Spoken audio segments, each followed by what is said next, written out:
Have you ever found yourself agreeing to something you instantly regretted?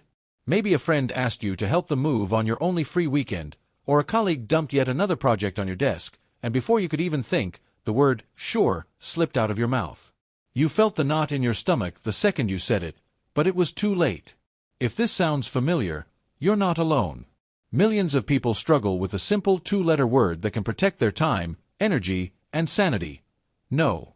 Today we're diving deep into the psychology of people who can't say no. The people-pleasers, the overcommitters, the ones who end up exhausted, resentful, and wondering how their life became a never-ending to-do list for everyone else. We'll explore why this pattern exists, what's happening in the brain and in childhood that wires someone this way, the hidden costs most people never talk about, and most importantly, how to break free without turning into a selfish jerk. This isn't just about learning to decline coffee runs or party invitations. It's about understanding a core personality trait that affects relationships, career trajectories, mental health, and even physical well-being. By the end, you'll not only recognize if you're one of these people, but you'll have a roadmap to reclaim your boundaries and your life. Part 1. What does it really mean to never say no? First, let's define the behavior. People who can't say no aren't just polite or helpful. They have a compulsive need to agree, to accommodate, to keep everyone around them happy, even when it comes at a steep personal cost.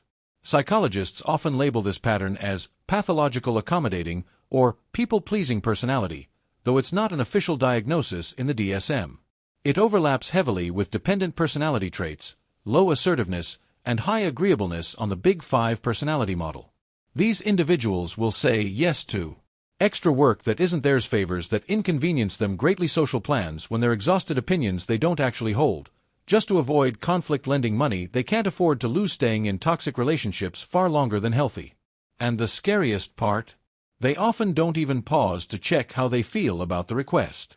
The word yes fires out automatically, like a reflex. Part 2. The childhood roots, where it all begins.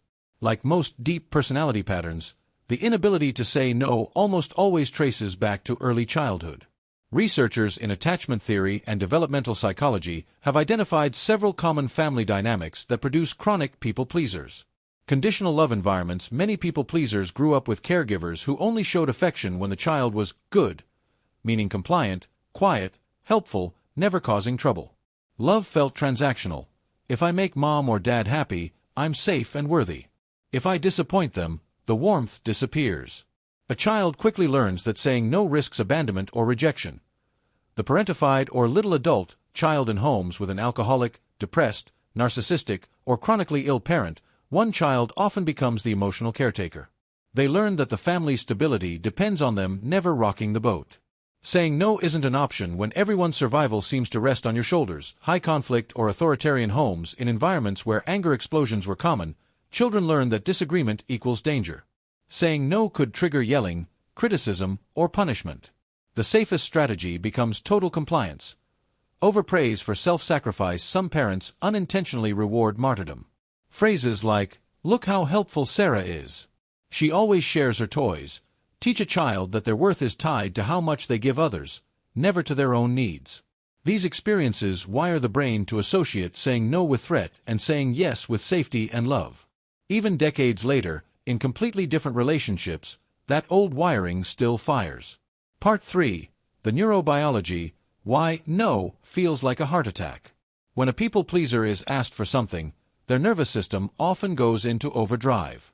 Neuroimaging studies on social rejection show that the brain processes exclusion the same way it processes physical pain.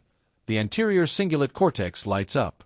For someone with a rejection-sensitive history, the mere thought of disappointing someone can trigger this pain response. At the same time, saying yes delivers an immediate dopamine reward.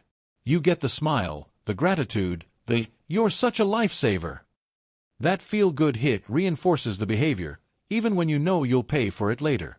Add in elevated cortisol from chronic overcommitment, and you have a perfect neurochemical storm, short-term relief followed by long-term burnout. Part 4. The hidden costs most people-pleasers never admit. On the surface, never saying no looks noble. You're helpful, reliable, the one everyone counts on. But beneath that shiny exterior lies serious damage. Resentment that poisons relationships when you repeatedly sacrifice your needs, resentment builds like interest on a loan. Eventually you explode, or worse, you become passive-aggressive, quietly sabotaging the very people you've been bending over backward for. Chronic exhaustion and burnout studies show people-pleasers have significantly higher rates of compassion fatigue and adrenal burnout. Your body literally cannot distinguish between helping your best friend move and running from a lion. Both trigger stress hormones. Stunted personal growth. Every time you say yes when you want to say no, you abandon yourself. Over years, you lose touch with your own desires, values, and identity. Many people-pleasers reach midlife and realize they have no idea who they are or what they actually want. Being taken advantage of predators, whether narcissistic partners, manipulative bosses, or exploitative friends, can spot a people-pleaser from a mile away. They learn exactly how much they can demand before you finally break.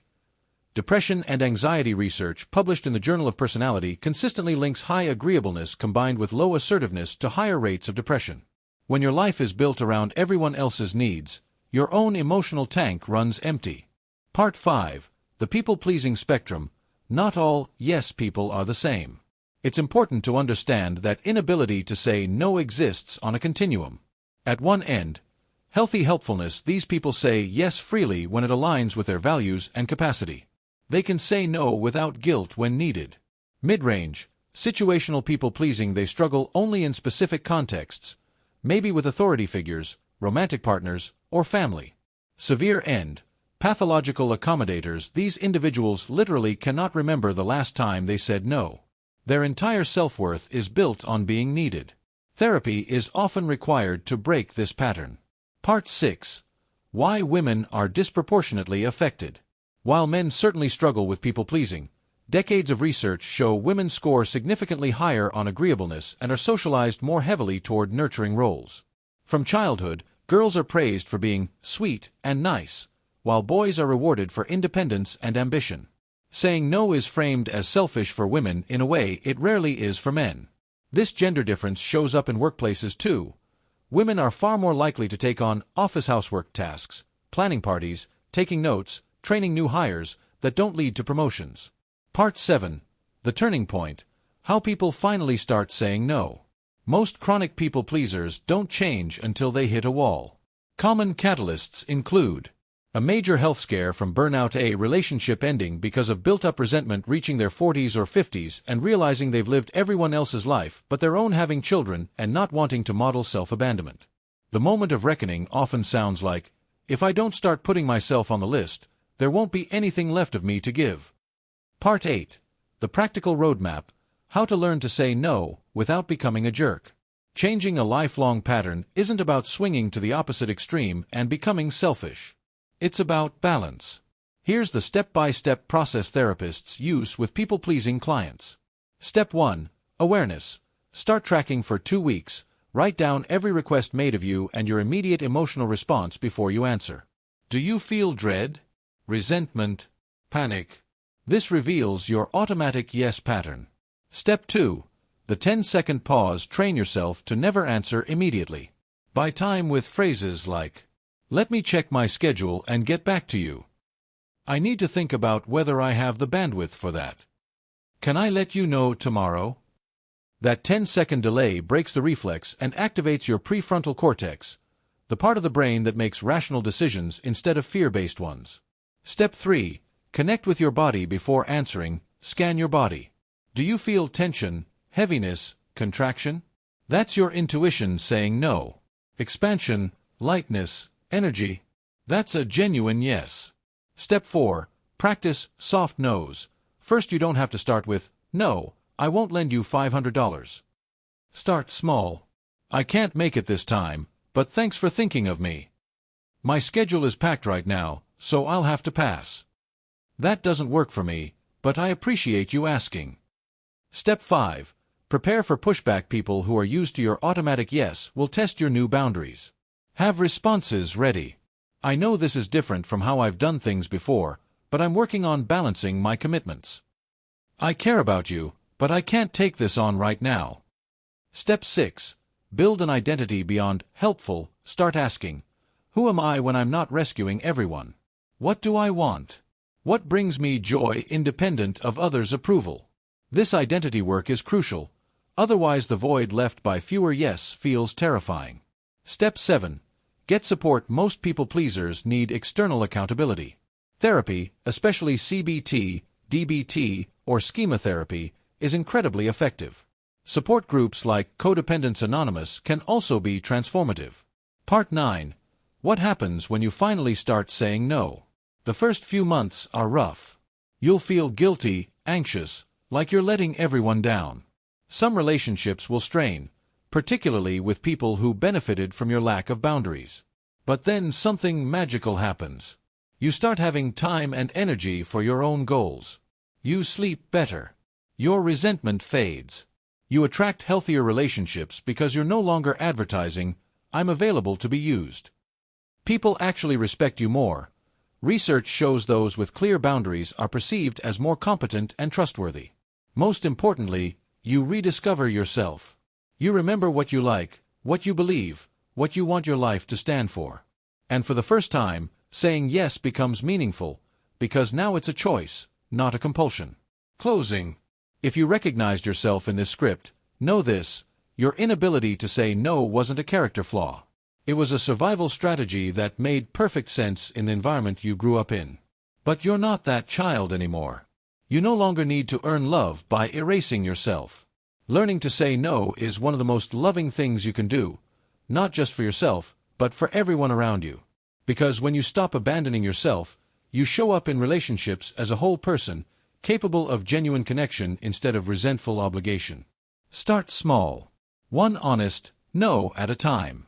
Protect your time like it's the most precious resource you have, because it is. It's the only thing you can never get more of. You matter just as much as everyone you've been putting first. And the world needs the real you, not the exhausted, people-pleasing version, but the authentic one waiting underneath. Thank you for spending this time exploring the psychology of people who can't say no. If this resonated, try one small boundary this week and notice how it feels. You might be surprised at how liberating 2 little letters can be.